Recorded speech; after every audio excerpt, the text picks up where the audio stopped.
ये गाय इतनी गरीब थी कि मुन्ना का पेट भरने के लिए बहुत मुसीबतों का सामना करना पड़ता था। गाय अपना दूध पूरे गांव को पिलाती थी, लेकिन फिर भी कोई उसकी मदद नहीं करता था। गाय मुन्ना का पेट भरने के लिए गांव से दूर शहर में खाने की तलाश में जा रही थी।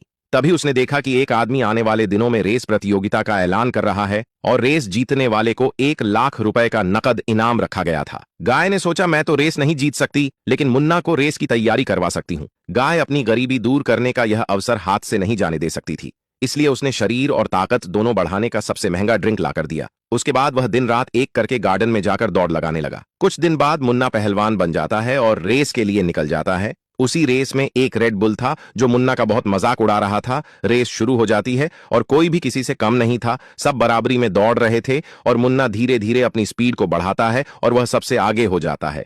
मुन्ना शुरुआत में ही हवा को चीरते हुए तेजी से आगे निकल जाता है। रेड बुल का बच्चा मुन्ना को जीतता हुआ देखकर सोची समझी चाल के तहत तैयार हो जाता है। उसके बाद वह सरसों से भरे झोले को शॉर्टकट रास्ते से लेकर चला जाता है और जिस रोड से रेस गुजरने वाली होती है उसी रास्ते पर वह सरसों फैलाकर चला जाता है। मुन्ना सरसों के ऊपर भी तेजी से दौड़ते हुए आ रहा था, तभी आखिर में फिसलकर गिर जाता है। अब रेड बुल आराम से उसे पीछे छोड़कर भागते हुए चला जाता है। उसकी साजिश काम कर जाती है और रेड बुल इस रेस का विनर बन जाता है। रेड बुल को जीतता देखकर लोग तालियां बजाने लगे, क्योंकि वो लोग पाकिस्तानी थे। तभी उसी भीड़ का एक आदमी स्टेज पर आया और बोला, जीत मुन्ना की ही है, क्योंकि मैंने सीसीटीवी में सब देख लिया है कि यह मुन्ना को हराने की साजिश की गई है, इसलिए यह अवार्ड और पैसा मुन्ना को दे दिया जाता है, क्योंकि वही इसका असली हकदार है। अगर आप लोग इंडियन हो तो मुन्ना के लिए लाइक करके कमेंट में आई लव मुन्ना लिखो।